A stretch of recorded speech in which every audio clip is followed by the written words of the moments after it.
Aimables téléspectateurs, comme vous le savez très bien, l'honneur m'est choix de vous présenter cette émission.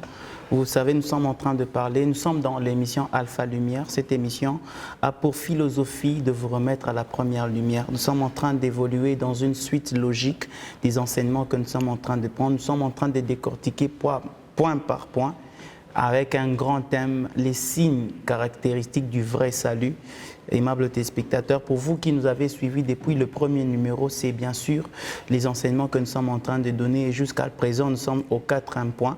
Nous sommes en train de parler sur les services, nous avons parlé sur les combats spirituels, nous avons parlé sur l'amour, l'affection des choses célestes, nous allons parler de la crainte. Et maintenant nous sommes en train de parler du service. C'est très important. Comme vous le savez, nous sommes accompagnés du docteur Pierre-Simon Kabitula qui nous disons shalom. Shalom, monsieur. C'est encore un plaisir pour nous, papa, de recevoir l'enseignement que vous avez préparé pour nous. Que Dieu soit loué. Je pense que vous êtes bien portant. Oui, ça va. Nous sommes déjà prêts afin d'entamer la matière d'aujourd'hui, mais nous étions en train de parler d'abord sur le service. Si on peut rentrer un peu afin de pouvoir évoluer encore dans ce numéro. Oui, ok. Je crois que nous sommes toujours en train de parler des signes caractéristiques de la vraie conversion. Et on est déjà au niveau du service. Et nous avions prévu, dans la prévision des matières pour ce travail, nous avions prévu de parler de 7 signes majeurs, des 7 signes majeurs de la vraie conversion. Alors, on est déjà au niveau du service, c'est le 4e point. 4e ou 5e? Le 5e, oui. Le 5e, il nous reste 2. Et alors, aujourd'hui, je préfère annoncer déjà les signes suivants. C'est l'amour de la vérité. Aujourd'hui, nous commençons, l'amour de la vérité. Et en commençant l'amour de la vérité, on va faire certainement un pas en arrière pour le service et conclure avec ce point sur le service. Voilà. D'accord. Docteur, si nous essayons de rentrer, vous avez commencé par le combat spirituel. Oui. Est-ce que c'est sans tous les points, la façon dont vous les avez énumérés, ça doit être directement le soubassement de la personne qui vient de croire ou bien c'est un processus? Non, c'est un processus parce que même quand on est en train de faire la fondation d'une maison, on ne met pas tout au même moment et le même jour. Les travaux se suivent, se succèdent, mais l'ensemble des travaux travaille pour la fondation de la maison. Donc, ça se suit. Les leçons se donnent par phase, par intermittence, mais c'est pour former effectivement le fondement de la foi de la personne qui est convertie. Donc on peut considérer la personne qui vient de naître comme un enfant, un fœtus qui est encore dans le ventre, en train de grandir au fur et à mesure, avec chaque leçon, avec le nombre de développement qu'il est en train de manifester. Donc on peut partir petit à petit. Peut-être aujourd'hui on peut trouver ce signe, cet autre signe qui s'est ajouté, l'autre signe qui est ajouté suivant les enseignements que le pasteur est en train de donner. Oui, ça veut dire qu'on commence toujours par les combats spirituels parce qu'on doit exercer les mains de celui qui vient de se convertir au combat. Après, on va l'aider à avoir l'amour des valeurs célestes et on l'aidera à marcher dans la crainte pour commencer à servir. Et après le service, il doit avoir l'amour de la vérité. L'amour de la vérité. Vraiment. Voilà. Signalons que lorsque vous étiez en train de parler sur les combats spirituels, vous avez dit que notre combat, nous, c'est un combat défensif. Oui. Parce que le Christ a déjà fait pour nous le combat, l'attaque offensive. Et nous sommes en train de défendre notre territoire que le Seigneur nous a donné. C'est exact. Nous sommes dans un combat défensif. Christ a déjà terminé la partie offensive. Nous sommes en train de tout faire pour protéger notre territoire, protéger les acquis de la croix de Golgotha. Et aujourd'hui, nous sommes en train de parler sur l'amour de la vérité. Oui. Aujourd'hui, nous passons à l'amour de la vérité. Il y a un texte fondamental dans 2 Thessaloniciens 2. Oui. Nous pouvons lire, nous commençons par là. 2 Thessaloniciens 2. Et là, on va prendre 9 jusqu'à 11. 2 Thessaloniciens, chapitre 2. 9, 11. 9 jusqu'à 11. J'utilise la version Marc Arthur. Oui. 2 Thessaloniciens, chapitre 2, le verset 9. La Bible nous dit L'apparition de cet impie s'effera par la puissance de Satan, Oui. avec toutes sortes de miracles, des signes et des prodiges mensongers, C'est ça. et avec toutes les séductions de l'iniquité pour ceux qui périssent, Oui. parce qu'ils n'ont pas reçu l'amour de la vérité pour être sauvés. Voilà. Oui. Donc, ils n'ont pas reçu l'amour de la vérité pour être sauvés. C'est au Oui. verset 10. Oui. Ça dit que quand on s'est converti, on a reçu la vraie parole de Dieu, on a été entraîné dans l'amour de Christ, on doit maintenant aimer la vérité. Aimer la vérité, s'éloigner de tout ce qui est opposé à la parole de Dieu, de tout ce qu'on peut appeler mensonge, pour aimer ou n'aimer que la vérité. Même si cette vérité ne rencontre pas notre plaisir, même si cette vérité consume ce que nous recherchons, même si cette vérité est en train de détruire nos projets, nos objectifs, comme c'est la vérité de la parole du Créateur, la vérité de la parole de notre Rédempteur, nous devons aimer la vérité. Voilà. Alors, est-ce que cette vérité se présente sous forme de volonté ou bien cette vérité se présente sous forme écrite? Ah, donc ça veut dire maintenant, il faut que nous puissions nous mettre d'accord sur qu'est-ce que c'est que la vérité. Oui. Alors, pour avoir l'explication, nous allons dans Jean chapitre 17. Jésus lui-même a expliqué ce qu'on peut entendre par vérité. Oui. Parce que Pilate avait aussi posé la même question. Oui. Il voulait connaître ce qu'on pouvait entendre par vérité. Alors, dans Jean chapitre 17, et nous prenons le verset 16 jusqu'à 17. 16, la Bible dit, ils ne sont pas du monde, Voilà. comme moi je ne suis pas du monde. Oui. Sanctifie-les par ta vérité, Voilà. ta parole Et et la la vérité. vérité. Voilà, sanctifie-le par ta vérité, ta parole et la vérité. Donc, l'amour de la vérité, c'est simplement l'amour de la parole pure de Dieu, sans mélange. C'est l'amour de la loi de Dieu. C'est l'amour de ce qu'on appelle Torah. C'est l'amour de la parole qui était sortie de la bouche de Dieu. Même si cette parole, je me répète, même si elle ne rencontre pas nos désirs en nous, même si cette parole ne se retrouve pas sur le chemin de ce que nous sommes en train de chercher à pouvoir réaliser, comme c'est la parole du Créateur, nous devons aimer cette parole. Voilà. Alors, toujours dans Jean, on peut prendre aussi le premier chapitre. Parce que Jésus, dans la prière, nous dit que la vérité, c'est la parole de Dieu. Oui. Alors, nous prenons Jean 1. Voilà, Jean 1, 1. Oui. Oui. Jean chapitre 1, le verset 1, la Bible Oui. dit, au commencement était la parole, Voilà. et la parole était avec Dieu, Oui. et la parole était Dieu. Vous voyez? Donc, celui qui aime la parole peut alors dire qu'il aime le Seigneur. Parce qu'en aimant la parole, vous allez finir par découvrir les commandements qui se trouvent dans la parole et vous allez commencer à vivre selon ces commandements. Vous ne sortirez pas. Vous allez rester dans les exigences de commandements de la parole de Dieu. C'est ainsi que, par exemple, en rapport avec la commission pour les services, nous disons que ceux qui aiment la vérité ne peuvent jamais commencer les assemblées sur la base des divisions. C'est-à-dire, on se retrouvait dans une assemblée, il y a eu des problèmes et on est sorti. Et en sortant, on est fâché et puis on se dit, on peut aussi faire quelque chose. C'est une sorte de rébellion, même Voilà. si les preuves, même si les raisons sont valables. Voilà, même si vous avez des raisons valables, même si dans le conflit qui est resté derrière vous, vous aviez eu raison de pouvoir vous énerver et partir, mais vous n'avez pas le droit sans commission de créer une assemblée. Il y a plusieurs assemblées qui sont sorties des divisions. Plusieurs assemblées qui reposent seulement sur l'amour de l'argent. Plusieurs assemblées aujourd'hui reposent sur la titromanie. C'est-à-dire, je veux avoir un titre, mais on ne m'a pas donné. Alors je suis frustré. Et comme je suis frustré, je décide de pouvoir m'en aller. Surtout lorsqu'on sait que derrière nous, il y a quand même des gens qui croient en notre ministère. Oui, parce qu'on a peut-être quelques personnes dans l'Assemblée qui vous acceptent, qui croient en vous. Vous étiez peut-être parmi les évangélistes ou parmi les prédicateurs dans l'assemblée, et vous décidez de sortir. Et en sortant, les petits groupes vous suivent, et vous vous rassemblez dans une maison, et il y a une assemblée qui commence. Non, vous n'aimez pas la vérité. Non, docteur, parce que là, vous n'avez pas de commission. Ce que vous commencez là, ça n'a pas de fondement biblique solide. Certains disent que Dieu peut appeler aussi de cette manière. Dieu peut créer... 2 Timothée 2. Dieu n'est pas un Dieu désordonné. C'est un Dieu d'ordre.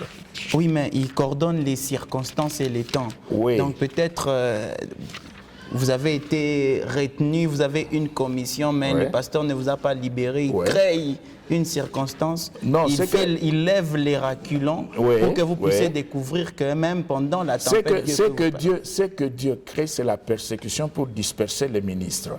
Et quand il crée cette persécution, il laisse la persécution atteindre le groupe. Et quand le groupe est atteint par la persécution, chaque disciple ira de son côté. Et en allant de son côté, il va commencer à annoncer Christ.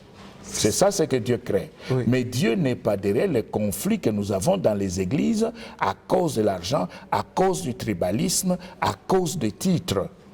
Les gens se battent pour être nommés ou pour occuper des postes de responsabilité ou pour connaître comment on gère l'argent de l'Église. Il y a combien dans la caisse? On ne nous a pas donné le rapport. Et alors, à cause de ça, je m'en vais. Ah, il est en train de dire ça au pasteur? Oui. Oui, mais là, le pasteur doit être clair par rapport aux offrandes. Oui, mais ce n'est pas une raison pour laquelle on doit sortir de l'assemblée et aller créer une autre assemblée. Ce n'est pas ça la raison. On n'a pas de commission, on ne peut pas faire ça. Si on ne s'entend pas avec les pasteurs à cause de l'argent, à cause de titres, à cause du tribalisme, cela ne veut pas dire qu'on doit sortir pour aller créer une autre assemblée. Non, non. Ça veut simplement dire qu'il faudra tout faire pour régler le problème parce que même les mondains disent ceci, les linges sales se lavent en famille. Donc il faut rester toujours là dans l'église et travailler de manière à ce que les conflits puissent être réglés. On ne peut pas sortir pour aller créer une assemblée. Non, là on n'aime pas la vérité. Là on s'aime soi-même. Et on est à la recherche de ce qui peut faire plaisir à sa chair. Alors, dans 2 Timothée, 2 Timothée 2, lisez le verset 24. Le verset 24, la Bible dit « Or, il ne faut pas qu'un serviteur du Seigneur ait des querelles. » Voilà, il ne faut pas qu'un serviteur du Seigneur ait des querelles. Il doit au contraire être affable pour tous, propre à enseigner, doué de patience. Voilà. Il doit redresser avec douceur les adversaires dans l'espérance que Dieu leur donnera la repentance pour arriver à la connaissance de la vérité. Oui. Alors, vous voyez ici, on vous dit qu'il ne faut pas qu'un serviteur du Seigneur ait de querelles. Or, nous avons plusieurs assemblées aujourd'hui dans nos villes, dans nos cités, partout où nous vivons, des assemblées qui reposent sur des querelles. Où est l'amour de la vérité? Si on avait l'amour de la vérité, on pouvait éviter les querelles et attendre que l'appel puisse venir de la part de Dieu avant de pouvoir sortir. Mais comme on n'a pas reçu la vraie parole de Dieu, comme on n'a pas reçu le vrai salut, alors qu'est-ce qu'on fait maintenant? On va laisser la chair commenter, on va laisser la chair diriger. On va se mettre maintenant dans ce qu'on veut réaliser, dans ses ambitions, et on va poursuivre les objectifs qui n'ont rien à voir avec la parole de Dieu. Alors on sort, on quitte l'assemblée, et là on va se retrouver, on va reproduire l'assemblée qu'on a laissée derrière soi. La même chose, oui, mais seulement que c'est vous qui êtes maintenant devenu responsable. Voilà. Vous avez par exemple Assemblée internationale Main de Dieu. Assemblée internationale Main de Dieu. C'est ça le nom. J'invente un nom. Et puis après, vous sortez, et puis vous allez dire Nouvelle Assemblée internationale Main de Dieu. Vous voyez? Donc vous n'avez rien fait. Quand vous dites Nouvelle Assemblée internationale Main de Dieu, qu'est-ce que vous avez changé? Rien du tout. Non, qu'est-ce qui a changé là-dedans? Parce que vous n'aurez que cette même Bible, vous n'aurez que le nom de Jésus-Christ, vous n'aurez que le Saint-Esprit. Et si vous ne faites pas attention, vous risquez même de reproduire les mêmes enseignements que votre pasteur était en train de donner dans la première assemblée. D'où la nécessité de quitter ces normes dans le respect des normes. Voilà, le respect des normes ici, c'est l'attente de la commission. Si Dieu ne vous a pas commissionné, restez sur place. Si Dieu ne vous a pas demandé de sortir pour aller commencer quelque chose, prouvez que vous aimez la vérité. Restez sur place Même et laissez Dieu faire. Même lorsqu'on se sent brisé dans son amour propre. Oui, quand on est dans la famille, dans la maison, si le père est trop sévère, on ne va pas renier sa famille, on va toujours rester là, mais on sait qu'on a un père sévère. Docteur, par moment, il y a des chocs que les gens reçoivent qui leur amènent, qui leur poussent même à pouvoir se retirer des églises, des assemblées, rester à la maison. Oui, vous pouvez vous retirer comme ça, mais vous n'avez pas le droit d'aller créer une assemblée quelconque. Vous n'avez pas ce droit-là. Oui, mais quand on se retire comme ça, certaines personnes ont l'habitude de lire Hébreux chapitre 10, verset 25 pour dire « N'abandonnez pas vos saintes assemblées comme il est de la coutume de certains parmi vous ». Alors que en moi-même, je sens que je ne suis pas, par exemple, je suis plus en mesure de voir frère tel à cause de ce qu'il est en train de faire. Non. Ça veut simplement dire qu'on n'est pas né de nouveau. Parce qu'une personne qui est née de nouveau sait qu'est-ce que c'est que pardonner. Il a reçu la leçon sur le pardon et il doit pardonner. Même si ce que l'autre frère avait fait était insupportable, et comme lui, il a reçu la vraie parole de Dieu, il a l'amour de la vérité, il doit donc pardonner. Mais lisons Matthieu 24. Et là, vous allez voir que le Seigneur lui-même nous avait déjà préparé. Matthieu 24, 11, 13. Matthieu chapitre 24, verset 11 jusqu'à 13. Oui. La Bible dit, excusez, je lis au nom de Jésus. Amen. 11, la Bible dit, plusieurs faux prophètes s'élèveront et ils séduiront beaucoup de gens. Plusieurs faux prophètes s'élèveront et ils séduiront beaucoup de gens. Les faux prophètes ici, ce sont des gens sans commission qui sont sortis des assemblées à cause de conflits d'argent, à cause de la recherche des titres, des grades.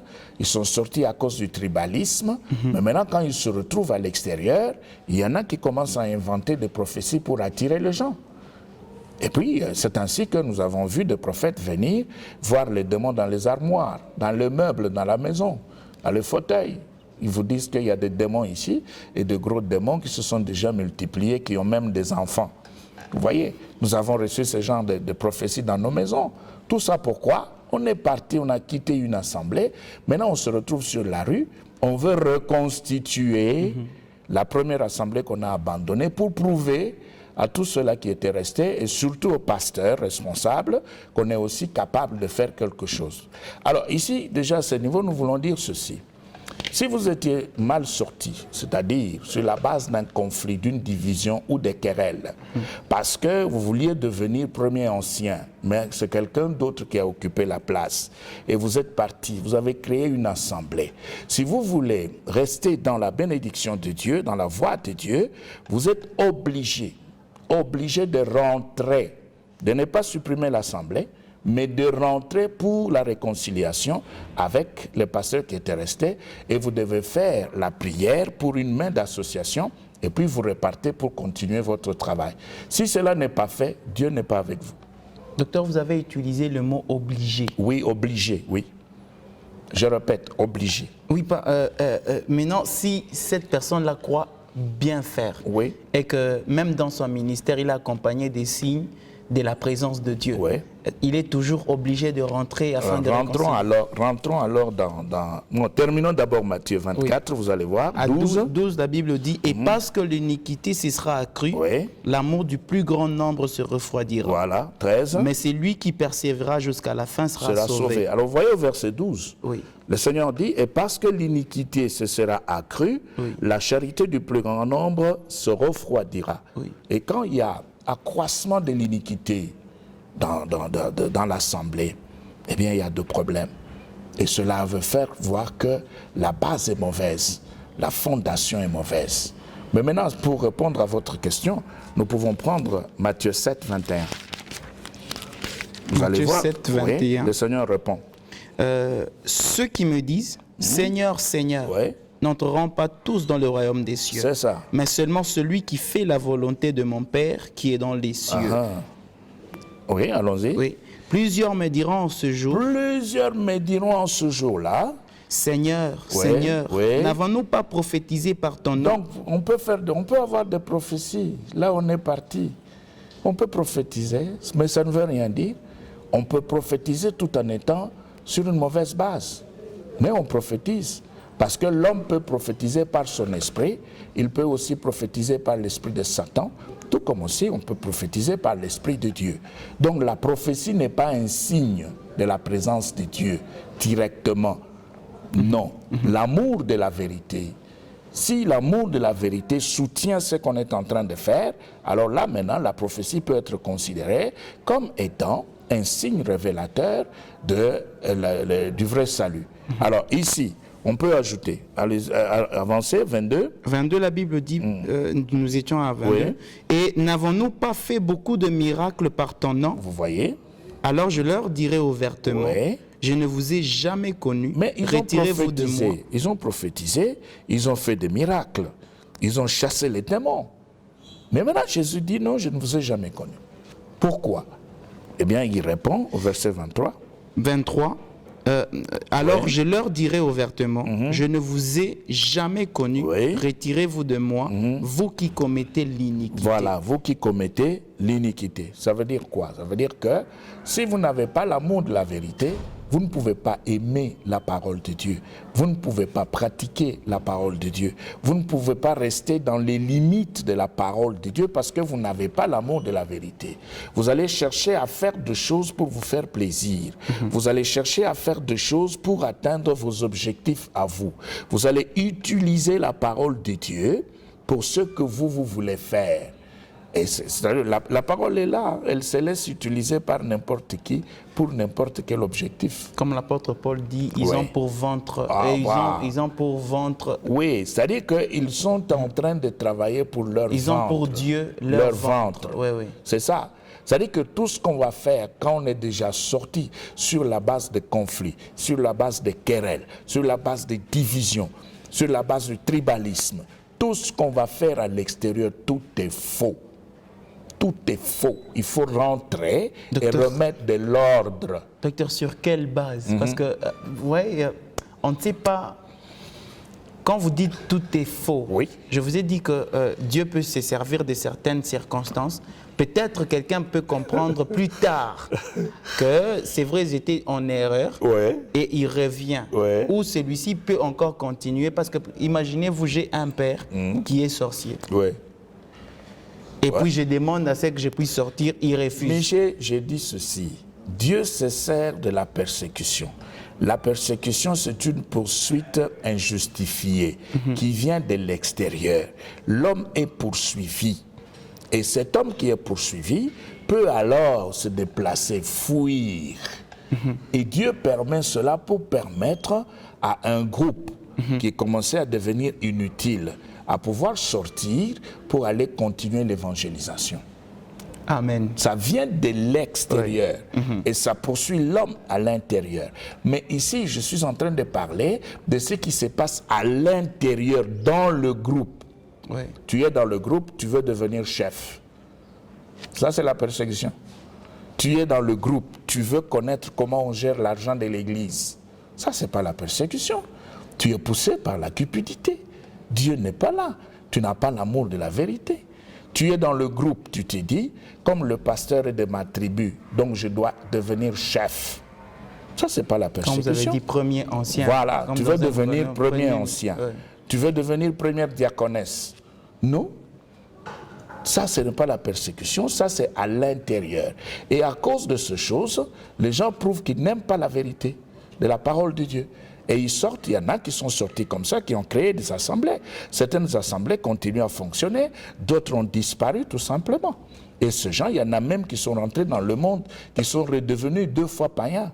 Ils se sont paganisés davantage. Et ils commencent aujourd'hui à condamner la parole de Dieu, à condamner Dieu et à mépriser même l'œuvre de Dieu parce qu'ils étaient tout simplement mal sortis. Vous voyez? Alors c'est pourquoi nous disons ceci. L'amour de la vérité obligera, voilà, obligera l'homme qui était mal sorti à pouvoir rentrer pour mettre de l'ordre, pour se réconcilier, soit avec le père ou alors avec les pasteurs responsables de l'assemblée, parce qu'on reconnaît le fait qu'on était mal sorti. Maintenant, on doit mettre de l'ordre. On doit rentrer, on se réconcilie, on se pardonne, on fait la prière, on se sépare. C'est ce qui s'était passé. C'est la politique d'Abraham. C'est la politique d'Abraham avec Lot. Il y avait querelle entre les bergers d'Abraham et les bergers de Lot. Qu'est-ce qu'Abraham veut dire à Lot? Il a dit, choisis. Si tu vas à gauche, je vais à droite. Si tu vas à droite, je vais aller à gauche. Séparons-nous, mais il n'est pas bon que nous puissions avoir des querelles parce que nous sommes frères. C'est ça la Bible. Alors, si réellement on est bien converti, on aime la vérité, on doit s'examiner. Et ici, nous ne demandons pas à ceux-là qui ont déjà commencé à regrouper les gens d'arrêter, de supprimer et de rentrer. Non, nous disons simplement qu'il faut rentrer pour remettre de l'ordre. Docteur, en rentrant, ils vont prendre un consensus. Oui. Et généralement, ce sont, passez-moi les termes, les inférieurs qui rentrent vers les supérieurs. C'est-à-dire peut-être le fils qui rentre vers le père.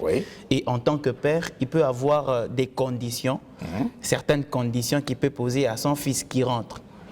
Non, il n'y a pas de conditions. Ils peuvent dire, par exemple, brise ce que tu as déjà commencé pour rentrer. Non, c'est pas ça. Ça veut dire que je suis parti, j'ai créé l'assemblée, je suis déjà en train de travailler, j'ai regroupé les gens. Maintenant, qu'est-ce que je fais? Parce que je me réalise, je me rends compte du fait qu'il faut remettre de l'ordre, il faut me réconcilier. Eh bien, je rentre. Je rentre auprès de mon pasteur, auprès de mon père. Maintenant, je dis, voilà, je reconnais ma faute, je suis venu, pardonnez-moi. Vous voyez? C'est ce que je fais. C'est tout. Et le Père me pardonne, nous prions et je rentre continuer mon travail. Oui, mais qu'est-ce qui se passe quand il me pose, il me donne un ultimatum de rester? Non, il mais... prend ton assemblée, rentre ici. Si tu veux que je te pardonne. Mais il doit donner des raisons. Oui, si tu veux que je te pardonne. Oui, il doit donner des raisons. Si moi, je t'ai déjà demandé pardon, et toi, tu me donnes la condition de pouvoir détruire mon assemblée, eh bien, ce péché restera sur tes épaules. Je suis propre.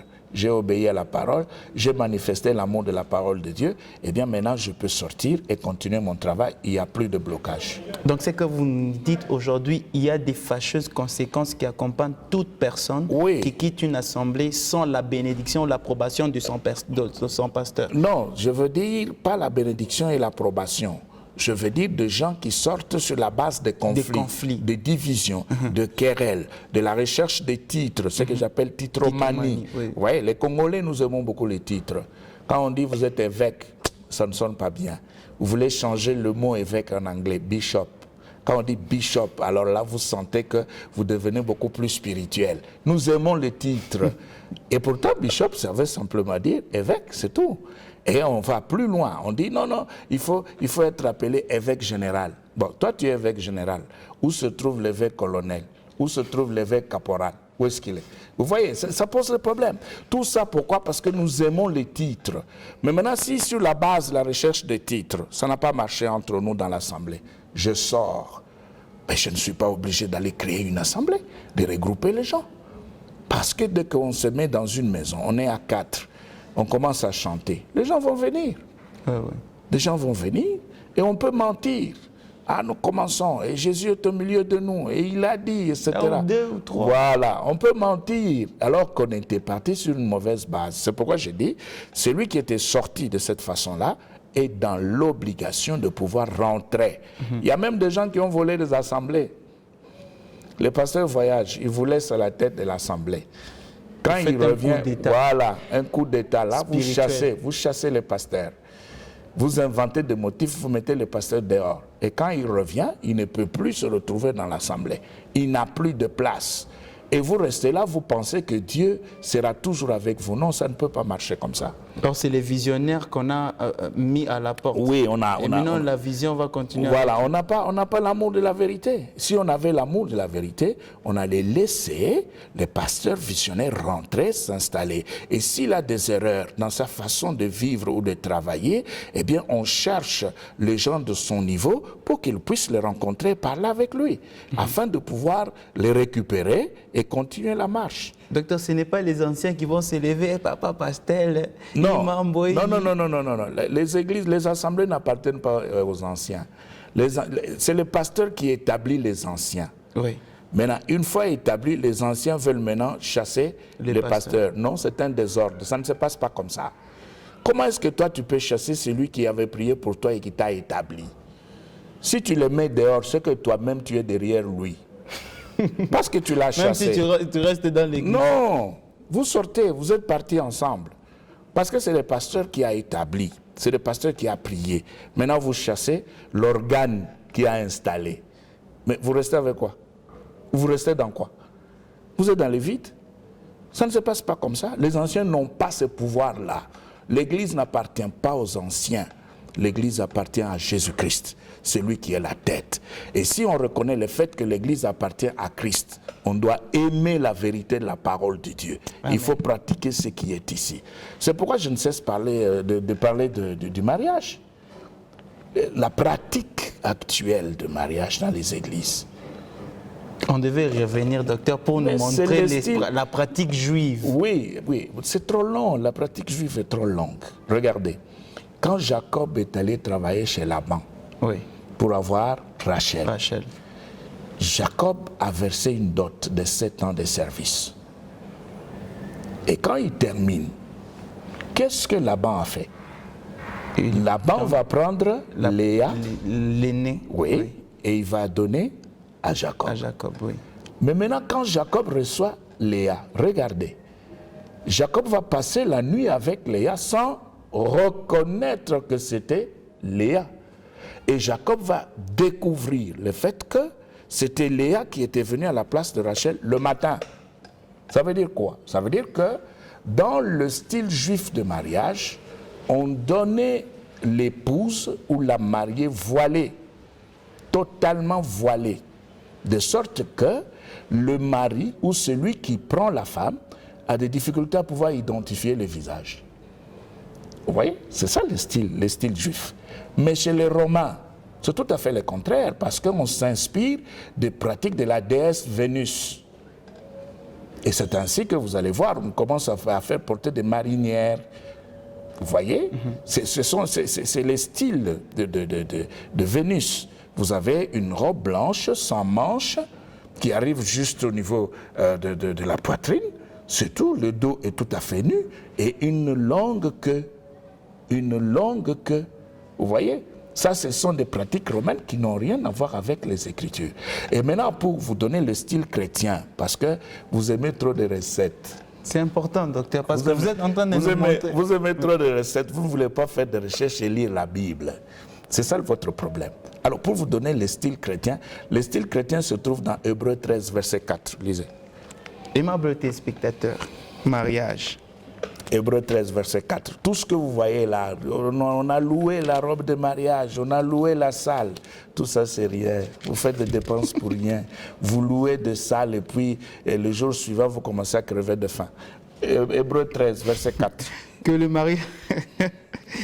le mariage soit honoré de tous, voilà, et le lit conjugal exempt de toute souillure, voilà, des souillures, voilà, car Dieu jugera les débauches et les adultères. Les mariages chrétiens n'a rien à voir avec le style romain, n'a rien à voir avec le style juif.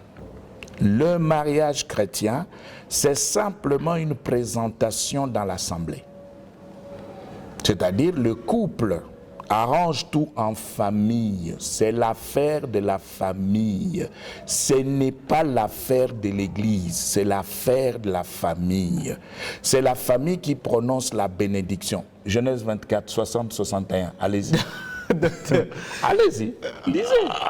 C'est ça l'amour de la vérité. Les questions commencent à monter, docteur. Oui, ça doit monter. Ça doit monter. Parce que c'est ça l'amour de la vérité. Vous avez dit Genèse chapitre 24, 60, 61. Prenez 60, parce qu'on nous fait déjà signe là.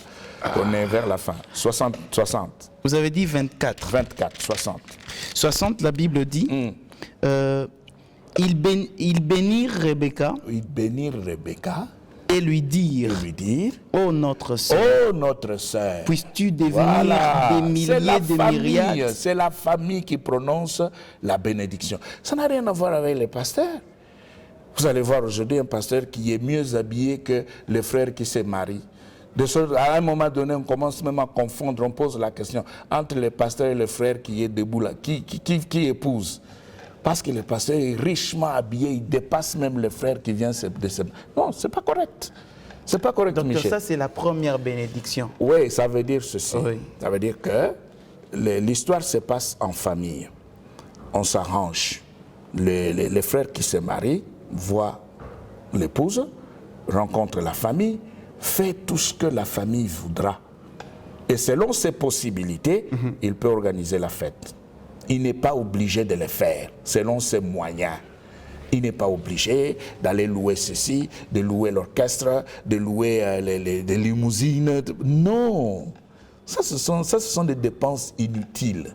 Le mariage ne dépend pas de tout ça. Le frère fera deux choses selon ses possibilités. Et après, maintenant, on vient dans l'église. Quand on arrive maintenant dans l'assemblée, c'est juste une présentation, c'est tout. On dit voilà, le frère Adolphe s'est uni par le lien de mariage à la sœur Elisabeth, c'est tout. Les gens vont poser la question, mais c'est parce qu'ils n'ont pas été enseignés. C'est parce qu'ils sont dans le style romain, c'est pourquoi ils réclament. Docteur, le mariage est une institution qui a été commencée par Dieu. Oui. En écoutant votre façon d'enseigner, oui. Apparemment Dieu a déposé une certaine bénédiction dans la famille, oui. Et la famille, malgré oui. que nous sommes dans une société africaine oui. bourrée de sorcellerie, oui. Ils ont en ces temps-là la capacité de pouvoir bénir, bien que ceux qui disent que ce ne sont que des paroles, peut-être qui ne reflètent même pas l'image du cœur. Oui. Et voilà, donc vous voulez dire que dans la famille, il y a ce potentiel de pouvoir transmettre une quelconque bénédiction. C'est la famille qui parle, parce que c'est la famille, c'est le père de la fille qui donne sa fille en mariage. Le père de la fille donne sa fille en mariage.